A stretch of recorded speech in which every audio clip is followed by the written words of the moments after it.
आयुर्वेद की शास्त्रीय चिकित्सा में बहुत बड़ा सामर्थ्य है और आयुर्वेद चिकित्सकों को इस ओर ध्यान देना चाहिए। अगर हम शास्त्रीय चिकित्सा पर ध्यान देके और उसके आधार पर अपनी चिकित्सा को बढ़ाएं आगे, तो आप देखेंगे कि अनगिनत लोगों का जीवन बचाया जा सकता है।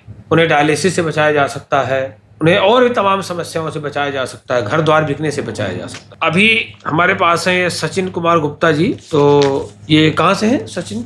ये जिला उन्नाव से। तो इनकी ये धर्मपत्नी है रेणु गुप्ता। आपको किसने बताया था कि यहाँ आप चले जाइए तो किडनी फेलियर का इलाज हो जाएगा आपको?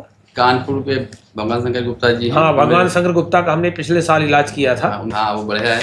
बढ़िया है। हाँ। वो कह रहे थे मैं डायलिसिस नहीं कराऊंगा। उन्होंने पूछा था, उन्होंने बताया था कि जाओ वहाँ चले जाओ, पैसे बच जाओगे, बढ़िया इलाज आप बच जाएगा।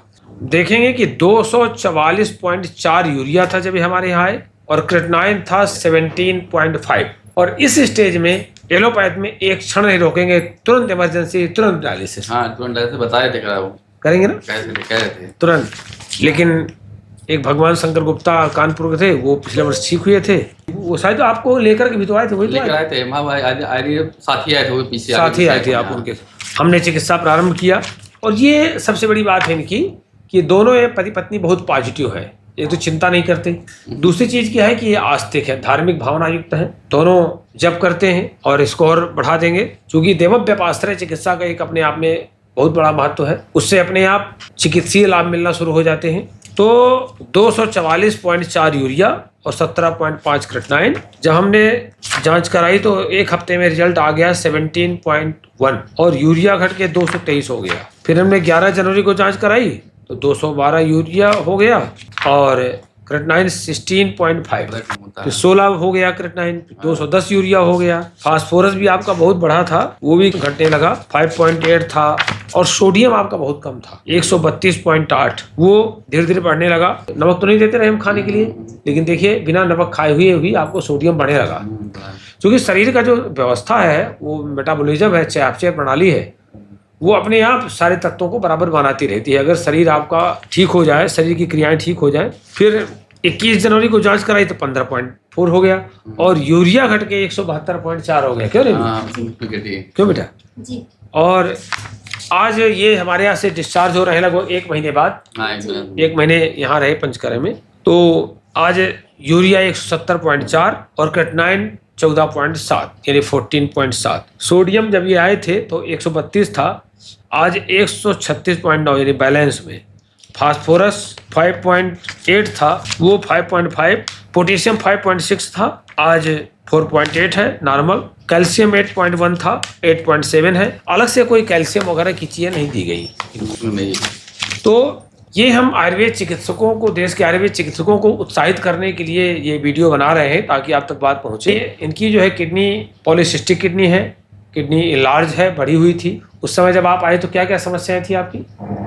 कमजोरी बहुत थी, चलने में सांस भी फूलती थी, भूख नहीं लगती थी, उल्टी की इच्छा, अभी सारी समस्याएं कुछ भी नहीं है ना। तो आयुर्वेद में जो त्रिमर्मीय चिकित्सा करने का विधान है, चरक ने चिकित्सा स्थान 26 को आप देखेंगे, उन्होंने उदावर्त की बात की है। उन्होंने कहा है कि प्राणाश्रयात् तान ही पीडयन्तो वातादयो सूनपि पीडयन्ति तत्संसिदानाम अनुपालनार्थम महागदानाम सुरसौम्य रक्षाम। उन्होंने कहा कि कुछ कार्य करने से, जीवन में गलतियां करने से जो एक उदावर्त रोग हो जाता है, माने वायु जो है उल्टी गति में, जो अपान वायु है नीचे जाकर के ऊपर से जाने लगता है। तो कहते हैं कषाय तिक्तोषण रुक्ष भोज्यै संधारणा भोजन मैथुनश्च पक्वाशये कुपित चेदपानः श्रोतांश धोगानि बलीच रुद्ध्वा करोति विणमारुत मूत्र संगम क्रमादुदावर्त मत सोहरम। कहते हैं कसैला, तीखा, कड़ुआ भोजन करने से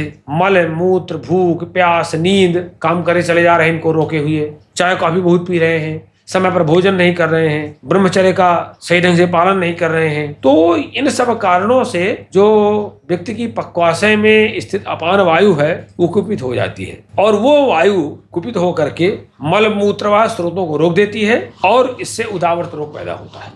और यहीं से शुरुआत होती है। यही सिद्धांत को मान करके हमने चिकित्सा करना शुरू किया, क्योंकि आचार्य कहते हैं कि ये रोग तो होते ही है उदावर्त से, बाकी ये भी कहते हैं अन्य च रोगा बहवो निलोत्था भवन्त्युदावर्त कृता सुघोरा, और भी तमाम तरह के गंभीर रोग हो जाते हैं। इसी सिद्धांत के आधार पर आप लोग भी चिकित्सा करिए। ये जो हम वीडियो आप तक भेज रहे हैं ये हम रोगियों के लिए नहीं भेज रहे हैं कि रोगियों को प्रभावित करने के लिए, हम केवल ये चाह रहे हैं कि हमारे देश का एक आयुर्वेद चिकित्सक साहसपूर्वक चिकित्सा करे, शास्त्रीय ढंग से चिकित्सा करे, शास्त्र को लेकर के करे चिकित्सा, तो हजारों लोगों की आप जान बचा सकते हैं और आयुर्वेद पद्धति को ऊंचा उठाया जा सकता है। इस तरह से इनको निरुवस्तियाँ वगैरह दी गई, जो भी उदावर्त का चिकित्सा शास्त्र में बताया है, षष्ठिक सालपिंड श्वेत, निरुवस्तियाँ, स्वेदन और जलौका भी लगाया गया इनको। जलौका लगाया, हाँ, शिरोधारा भी दी गई। जलौका शायद 2 बार हो चुका है, 2 बार हुआ है। इस तरह से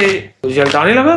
औषधियों में रोहितका का प्रयोग किया गया, भल्लातक भी दिया इनको हमने, वचादि चूर्ण जो वैद्य चिंतामणि का है वो दिया गया, और माहेश्वरी बेटी का तो प्रयोग कराते ही हैं हम, ये भैंस रत्नावली की है। पटोल आदि कषाय, रेवंत चीनी का ही प्रयोग किया गया, और उशीर धान्य, कमल के पत्तों का लाल चंदन, इनका कषाय प्रयोग किया गया और रिजल्ट आना शुरू हो गया। इसके साथ साथ ये बहुत पॉजिटिव है, ये बड़े श्रद्धावान, और इनको मंत्र जप की और हमने प्रेरित किया। सुबह योग करने जाते ही हैं। हाँ, योग अभी हमने कल से कह दिया कि 1-1, 2-2 घंटे जप करिए। ये योग करेंगे स्वामी जी। हाँ, करेंगे। जो स्टाफ आपका है वो बढ़िया है, स्टाफ बढ़िया है ना। हाँ, हम बार एक तो हमारे यहाँ तरीका सही है बात करने का, हम लोगों का सबका तरीका बढ़िया है। तो आपको अच्छा लगा ना? अब यहाँ तक आपकी इमरजेंसी टल गई, खतरा पूरा टल गया, अब आगे बढ़ाते जाइए। ये मैं जरूर बता सकता हूँ कि यदि आप देख सकते हैं कि बहुत अच्छे परिणाम हैं, आयुर्वेद की ओर लौटने की आवश्यकता है।